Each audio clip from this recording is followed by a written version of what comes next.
भारत दक्षिण पूर्वी तथा दक्षिणी एशिया के संदर्भ में दक्षिणी पूर्वी एशिया में Myanmar, Thailand, Laos, Cambodia, Vietnam, Malaysia, Singapore, Indonesia, Philippine आदि देश सम्मिलित हैं। हाल ही में स्वतंत्र हुआ तिमोर देश भी दक्षिणी पूर्वी एशिया का ही भाग है। यह विश्व का 192वां देश है। अराकान योमा पर्वतमाला भारत को म्यांमार से अलग करती है। प्राचीन काल से ही इन देशों के साथ भारत के मैत्रीपूर्ण संबंध रहे हैं।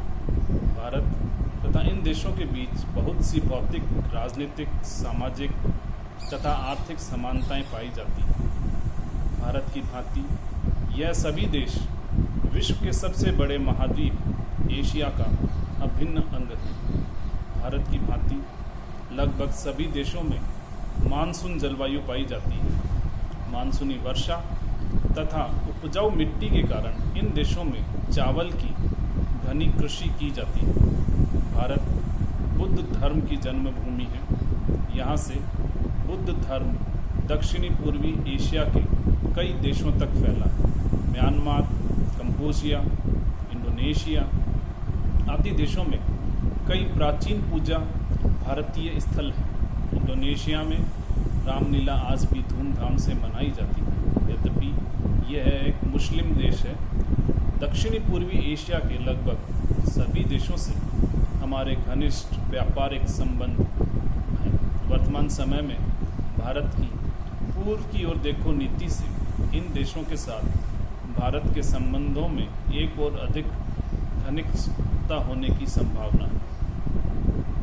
दक्षिणी एशिया एक्शन सुनिश्चित भौगोलिक इकाई है, जिसमें भारत सहित पाकिस्तान, बांग्लादेश, नेपाल तथा भूटान सम्मिलित किए जाते हैं। समुद्र पार से लंका हमारा निकटतम पड़ोसी है। इसे पाक जमलडमरू मध्य द्वारा समुद्री भाग से भारत की मुख्य भूमि से अलग करता है। भारत के धनुषकोडी तथा श्रीलंका के तलाई मना के बीच केवल 32 किलोमीटर चौड़ा समुद्री भाग। सन 1947 से पहले भारत, पाकिस्तान तथा बांग्लादेश एक देश हुआ भारत के विभिन्न अभिन्न अंग थे। विभाजन के फलस्वरूप पश्चिमी पाकिस्तान तथा पूर्वी पाकिस्तान भारत से अलग हो गए। सन 1971 में पूर्वी पाकिस्तान पश्चिमी पाकिस्तान से अलग हो गया और बांग्लादेश के नाम से नया देश बन गया। बांग्लादेश के जन्म तथा विकास में भारत की मुख्य भूमिका रही है। पाकिस्तान से भी हमारे प्राचीन संबंध रहे हैं, जो मोहनजोदाड़ो तथा हड़प्पा की खुदाइयों से प्रमाणित सिंधु घाटी की सभ्यता से परिलक्षित होते हैं। भारत में प्रवाहित होने वाली महान नदियाँ पाकिस्तान तथा बांग्लादेश को जीवन प्रदान करती हैं। सिंधु नदी भारत में प्रवाहित होने के पश्चात पाकिस्तान की उपजाऊ मैदान का निर्माण करती है तथा कराची के निकट अरब सागर में गिरने से पहले बहुत बड़ा डेल्टा बनाती है। यह 160 किलोमीटर है, जो बहुत अधिक है, और यहाँ की पहाड़ियों से समुद्र तक लगभग 960 किलोमीटर लंबी है। पूर्व की ओर गंगा, ब्रह्मपुत्र मिलकर विश्व का सबसे बड़ा डेल्टा बनाती है। भारत के पश्चिम बंगाल राज्य तथा देश में फैला हुआ है। भारत, पाकिस्तान, बांग्लादेश मिलकर एक बहुत बड़े भूभाग का निर्माण करते हैं, जिसे भारतीय उपमहाद्वीप की संज्ञा दी जाती है। पूरे उपमहाद्वीप को हिमालय पर्वत से अलग करता है और इससे एक सुनिश्चित भौगोलिक स्वरूप प्रदान करता है। समस्त उपमहाद्वीप में मानसूनी जलवायु पाई जाती है, जो दुर्भाग्य से विभाजन के पश्चात पाकिस्तान के साथ हमारे राजनीतिक संबंध मैत्रीपूर्ण नहीं रहे, जिससे भारत पाक सीमा पर तनावपूर्ण स्थिति बनी रहती थी। इससे दोनों देशों में आर्थिक विकास में बाधा उत्पन्न होती है। हमारे पड़ोसी देश भारत की अंतर्राष्ट्रीय सीमा अधिकांशतः प्राकृतिक है और वे ऐतिहासिक रूप से निर्धारित है। इस विशाल देश के तीनों ओर अरब सागर, बंगाल की खाड़ी तथा हिंद महासागर है। उत्तर तथा पूर्व में इसकी सीमाओं को हिमालय तथा उसकी संख्या निर्धारित करती है। भारत के मुख्य भूमि के अतिरिक्त बंगाल की खाड़ी में अंडमान तथा निकोबार द्वीप समूह और अरब सागर में लक्षद्वीप द्वीप समूह स्थित है, जो मुख्य भूमि से समुद्र द्वारा अलग किए गए हैं। समुद्र पार भारत का सबसे निकट का पड़ोसी देश श्रीलंका है। पाक जलडमरू मध्य भारत को श्रीलंका से अलग करता है।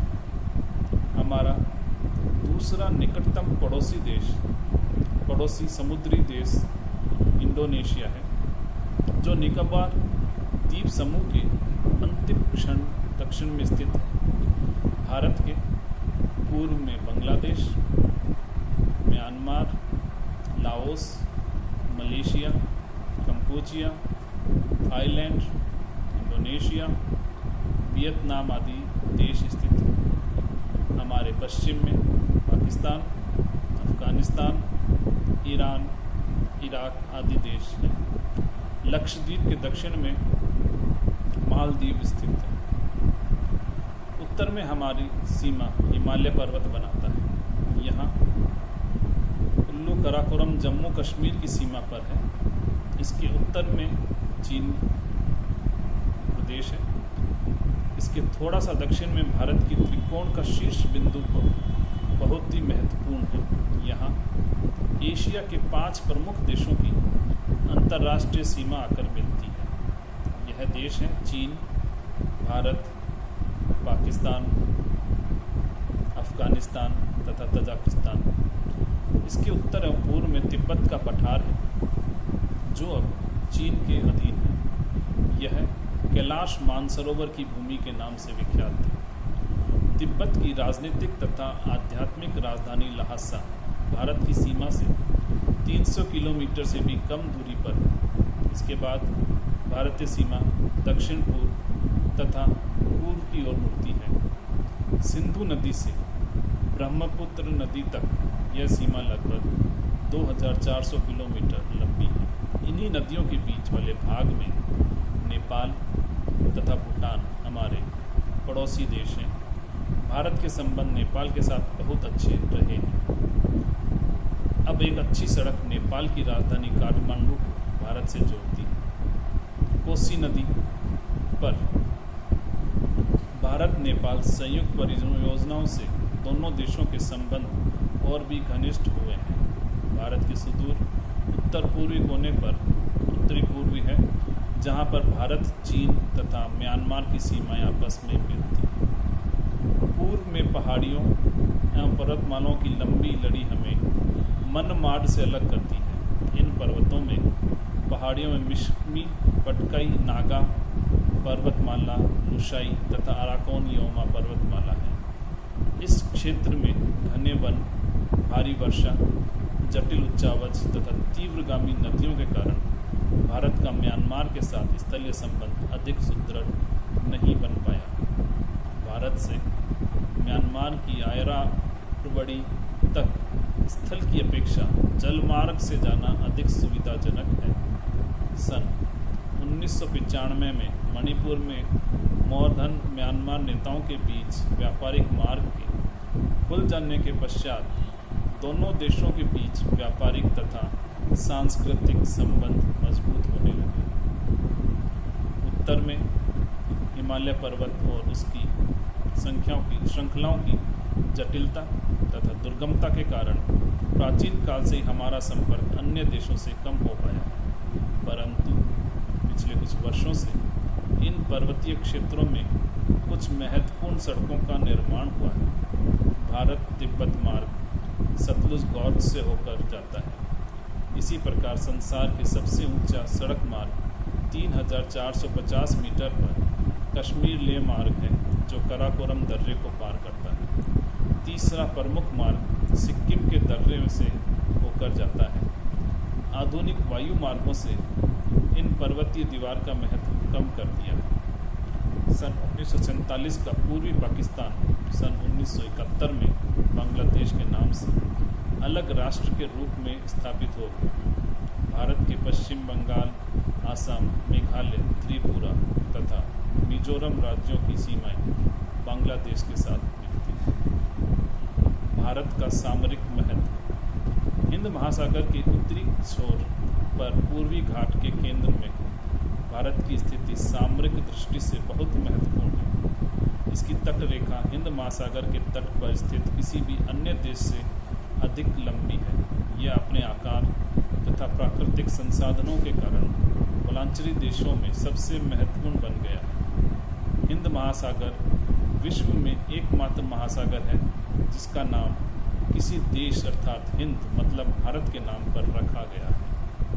इससे उस काल में भारत की प्रभुसत्ता का प्रमाण मिलता है जब विश्व के महासागरों के नाम रखे जा रहे थे। इस प्रकार हम यह कह सकते हैं कि हिंद महासागर वास्तव में हिंद का महासागर है। पूर्व तथा पश्चिम की ओर जाने वाले महासागरीय जल मार्गों को भारत के किसी न किसी बंदरगाह पर आना ही पड़ता है। पश्चिमी यूरोप तथा पश्चिम में एशिया, अफ्रीका तथा पूर्व में पूर्वी एशिया, दक्षिण पूर्वी एशिया, जापान तथा ऑस्ट्रेलिया के बीच वायु मार्ग को भी भारत से ही होकर जाना पड़ता है। इससे भारत के व्यापारिक, आर्थिक तथा सांस्कृतिक महत्व का अनुमान लगाया जा सकता है। भारत के केंद्रीय तथा हिंद महासागर के संदर्भ में इसके भू राजनीतिक महत्व को सारा संसार मानता है। अपनी सामरिक स्थिति के कारण भारत सोने की चिड़िया कहलाया और पश्चिमी एशियाई, मुस्लिमों तथा यूरोपियन उपनिवेशकों के आकर्षण का केंद्र बना। भारत ब्रिटेन के विशाल साम्राज्य के ताज का हीरा कहलाया। आज भारत को इसकी सामरिक स्थिति का लाभ प्राप्त हो रहा है। भारत अपने भू राजनीतिक महत्व के कारण दक्षिणी एशिया का अगुवा बना हुआ है। हाल के वर्षों में भारत सहित पड़ोसी देशों का संगठन दक्षिणी एशिया क्षेत्रीय सहयोग संगठन सार्क की स्थापना इसका ज्वलंत